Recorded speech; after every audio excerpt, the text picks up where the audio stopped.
اور اس میں اناؤنسمنٹ کی جائیں گی. لیکن ہمیں یہ بتایا گیا ہے کہ اوور آل مختلف سیکٹرز کو ریلیف دینے کی جو ہے تجاویز تیار کی گئی ہیں. خاص طور پر ایسے شعبے جو ڈاکومنٹڈ ہیں, پہلے سے ٹیکس دے رہے ہیں, ان کو کچھ ریلیف مل سکتا ہے, لیکن جو انڈاکومنٹڈ سیکٹر ہیں ان کے اوپر جو ٹیکسز کا بوجھ بڑھ سکتا ہے تاکہ وہ دستاویزی جو معیشت ہے اس کی طرف آئیں. تو اس وقت مختلف پروپوزل ہیں وہ تیار کی گئی ہیں. جو ڈاکومنٹس ہیں بجٹ کے وہ پارلیمنٹ ہاؤس پہنچا دیے گئے ہیں. اس کے علاوہ وزارت خزانہ, کیو بلاک, پلاننگ ڈویژن, ان تمام محکموں کو ڈاکومنٹس دے دیے گئے ہیں. ایکسکلوسیو ڈاکومنٹ ہمارے پاس بھی موجود ہیں جو اس وقت سما کی اسکرین پر چل رہے ہیں اپنے ناظرین کے لیے, اور اس میں تمام تر تفصیلات شامل کی گئی ہیں جو کہ مختلف ترقیاتی منصوبے ہیں, اور اسپیشلی جو مین اکنامک انڈیکیٹرز جو ٹارگیٹس رکھے گئے ہیں. 4% سے زیادہ جی ڈی پی گروتھ کا ٹارگیٹ ہے, 8.2% آن ایوریج انفلیشن ریٹ کا ٹارگیٹ سیٹ کیا گیا ہے. ٹیکسز میں کتنی کمی کا امکان نظر آ رہا ہے شکیل احمد صاحب؟ دیکھیے ٹیکسز میں کمی کا امکان جو ہے وہ محدود ہے, آپشنز کم ہیں, کیونکہ ٹیکسز میں اضافے کا زیادہ فوکس ہے حکومت کا.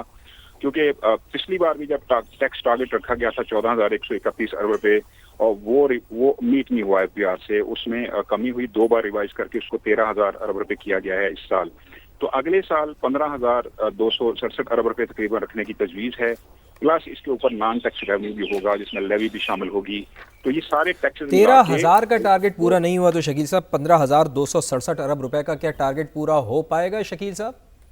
دیکھیے فواد, بالکل ایسا ہی آپ درست کہہ رہے ہیں کہ ان ریئلسٹک ٹارگیٹ جو ہے نا IMF کے پریشر میں آ کر, اس کے دباؤ میں آ کر رکھی ہے گورنمنٹ. ہر سال وہ میٹ نہیں ہوتا, پھر ان سے ویورز لینے پڑتے ہیں. اس سال بھی ایسا ہی ہوا ہے, 2 بار ریوائز کیا گیا, اور پھر بھی ایف بی آر کے حکام کلیم کر رہے تھے کہ جی ہم نے 99% اچیو کر لیا. 99 کا مطلب یہ ہے کہ 13,000 جو 2 دفعہ ریوائز ہوا 13,000 ارب, اس کا 99% اچیو کیا ہے 11 ماہ میں. ایکچوئل جو ٹارگیٹ تھا اس میں 1.1 ٹریلین روپیز کی شارٹ فال ہوا, کمی ہوئی. پچھلے سال بھی ایسا ہی ہوا تھا, 1.1 ٹریلین کا شارٹ فال ہوا تھا. تو 2 سال میں آپ دیکھیں کہ ایف بی آر 2,200 ارب روپے کم ٹیکس اس نے جمع کیا ہے, شارٹ فال ہوا ہے. تو اس بار بھی بڑا ٹارگیٹ ہے. جو آپ کا کوشچن تھا یہ بھی ان ریئلسٹک لگ رہا ہے, اور ابھی سے ایف بی آر کے حکام سے ہماری جو بات ہوئی آف دی ریکارڈ, ان کا یہی کہنا تھا کہ یہ ٹارگیٹ بڑا ہے, اس کو میٹ کرنا مشکل ہو جائے گا.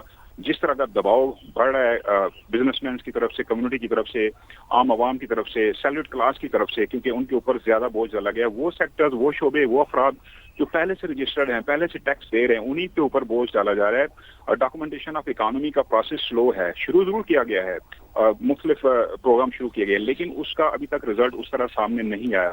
ان ڈاکومنٹڈ جو سیکٹرز ہیں ان کو ٹیکس نیٹ میں لانا بڑا ٹارگیٹ ہوگا. ایک اسکیم اناؤنس کی جا رہی ہے اس بجٹ کے اندر جس کی کچھ چیزیں سامنے آ چکی ہیں. 35 لاکھ سے زیادہ چھوٹے ٹریڈرز ہیں, تاجرز ہیں, اور ان کو ٹیکس نیٹ میں لانے کا پلان ہے. اور 20,000 سالانہ ٹرن اوور یا سیل پر صرف 1% ٹیکس ہوگا. 25,000 روپے بنتا ہے سالانہ, اور ماہانہ آپ دیکھ لیں کہ بہت کم ہوگا. اگر یہ اسکیم کامیاب ہو جاتی ہے تو 50 ارب روپے انیشلی حکومت کا خیال ہے کہ اس کو حاصل ہوں گے. لیکن دوسری طرف جو ٹیئر 1 کے ریٹیلرز ہیں, جو باقی ان ڈاکومنٹڈ اکانومی ہے پاکستان کے اندر, اگر اس کو ڈاکومنٹ نہیں کیا جاتا تو پھر وہی الٹیمیٹلی پرانے ٹیکس پیئرز پہ, ایگزسٹنگ ٹیکس پیئرز کے اوپر بوجھ آ سکتا ہے. تو یہ صورتحال ہے. کافی ٹف ٹارگیٹس ہیں, کافی ٹف کنڈیشنز ہیں IMF کی, اور حکومت جو ہے وہ ایک ایک فیصلہ جو ہے وہ IMF کی مشاورت سے کر رہی ہے. IMF جو کہتا ہے اس کے مطابق حکومت فیصلے کر رہی ہے. رات بھی میٹنگ ہوئی ہے, تو فائنل میٹنگ ہوئی, اس میں بھی IMF کے حکام نے حکومت کو اجازت دی ہے کہ آپ سیلریڈ کلاس کو ریلیف دے دیں, لیکن اس کے علاوہ جو باقی سیکٹرز ہیں جن سے ٹیکس کلیکٹ کرنے کی ضرورت ہے اس پہ بھی فوکس کریں. شکیل احمد صاحب, یہ بھی کہیے گا کہ پچھلے بجٹ کی نسبت اس بجٹ میں کچھ بہتر ہوتا ہوا نظر آ رہا ہے؟ دیکھیں, بہتری کے امکانات تو ہوتے ہیں, گنجائش ہوتی ہے, لیکن حکومت نے دیکھنا یہ ہے کہ ان کے پاس باسکٹ کیا ہے لوگوں کو ریلیف دینے کے لیے, اور وہ ذرا محدود ہے. وجہ یہ ہے کہ آپ کو پتا ہے کہ پاکستان کو بیرونی قرضوں کے اوپر انحصار کرنا پڑتا ہے. ہر سال پاکستان بڑے پیمانے پر بیرونی قرضے لیتا ہے.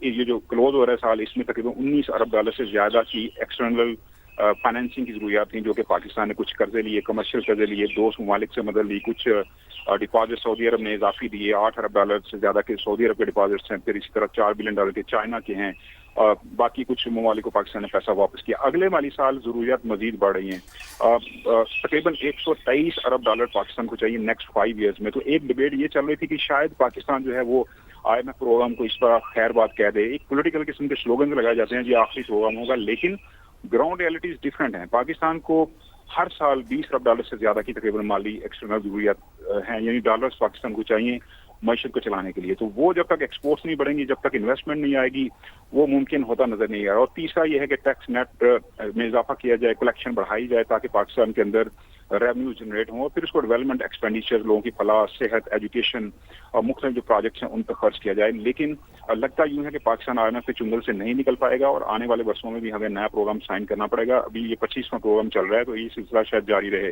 انلیس کہ آپ کی ایکسپورٹس بڑھیں، آپ کی انویسٹمنٹ بڑھے، آپ کے اپنے اندر وسائل اضافی پیدا ہوں، بزنس گرو کرے. کیونکہ جو گروتھ ہے GDP گروتھ، معاشی ترقی کی جو رفتار ہے وہ صرف 3.7% اس سال، 4.2% کا ٹارگیٹ تھا. تو دیکھیں ٹارگیٹ بھی اچیو نہیں ہوا، اگلے سال بھی 4 یا 4.1% کا ہدف رکھا گیا. تو ہم اسٹیبلائزیشن کے فیز میں ٹھیک ہے شکیل صاحب، بڑی تفصیلاً آپ نے ہمیں آگاہ کیا اس ایکسکلوسیو خبر سے متعلق. بہت بہت شکریہ آپ کا.